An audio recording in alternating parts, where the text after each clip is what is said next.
আসসালামু আলাইকুম ওয়া রাহমাতুল্লাহি ওয়া বারাকাতুহু। প্রিয় বন্ধুরা, আজকে আপনাদেরকে বলবো মুহররম শব্দের অর্থ কি, মুহররম মাসে কি ঘটেছিল। মুহররম শব্দের অর্থ হচ্ছে সম্মানিত। এটি একটি সম্মানিত মাস। আর আশুরা হচ্ছে এটি একটি সম্মানিত দিন, খুবই গুরুত্বপূর্ণ এবং ফজিলতপূর্ণ একটি দিনকে বলা হয় আশুরা। মুহররম মাসের ঐতিহাসিক নানা ঘটনা প্রবাহের নির্যাস পবিত্র আশুরা। মহান আল্লাহ রাব্বুল আলামিন মুহররমের 10 তারিখ মানব জাতির পিতা হযরতে আদম আলাইহিস সালামকে এই দিন জান্নাত থেকে পৃথিবীতে পাঠানো হয়।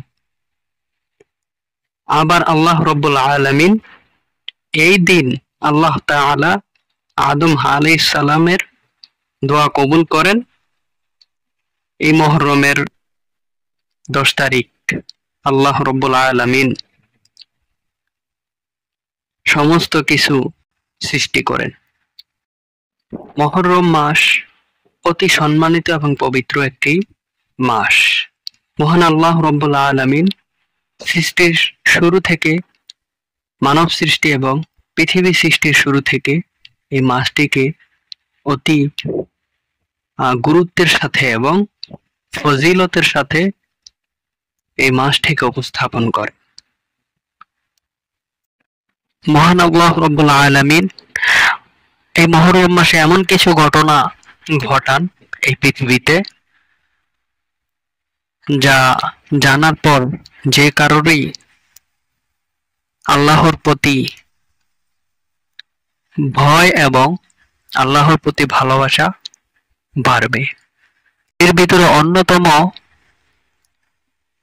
কিছু নিদর্শন রয়েছে, কিছু ঘটনা আল্লাহ পাক ঘটান। তার ভিতরে এই মাসে আল্লাহ পাক ঘটাবেন, রব্বুল আলামিন এই দিনে পৃথিবী সৃষ্টি করেছেন এবং তার ইচ্ছায়, মহান আল্লাহ রব্বুল আলামিনের ইচ্ছায় এই দিনে কিয়ামত সংগঠিত হবে। মহান আল্লাহ রব্বুল আলামিন এই মুহররম মাসের এই দিনে অনেক ঘটনার নিদর্শন ঘটিয়েছেন।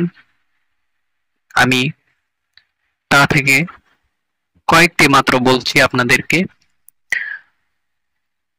মহান আল্লাহ রব্বুল আলামিন এই দিনে আল্লাহর নবী নূহ আলাইহিস সালামের জাতির লোকেরা নাফরমানি করেছিল।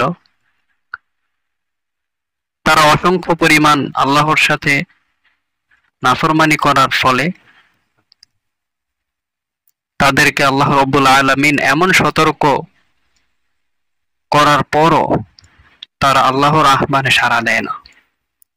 মহান আল্লাহ রব্বুল আলামিন তাদেরকে আল্লাহর কঠিন শাস্তি মহাপ্লাবনে নিপতিত করেন এবং দীর্ঘ প্লাবন শেষে মুহররমের 10 তারিখ মহান আল্লাহ রব্বুল আলামিন হযরতে নূহ আলাইহিস সালামকে প্লাবনে হযরতে নূহ আলাইহিস সালামকে আল্লাহ রব্বুল আলামিন আসমানে উঠিয়ে নেন নেককার উম্মতদের সাথে। আরো অনেক নিদর্শন রয়েছে। হযরতে আইয়ুব আলাইহিস সালামের 18 বছর কঠিন রোগে আক্রান্ত ছিলেন তিনি।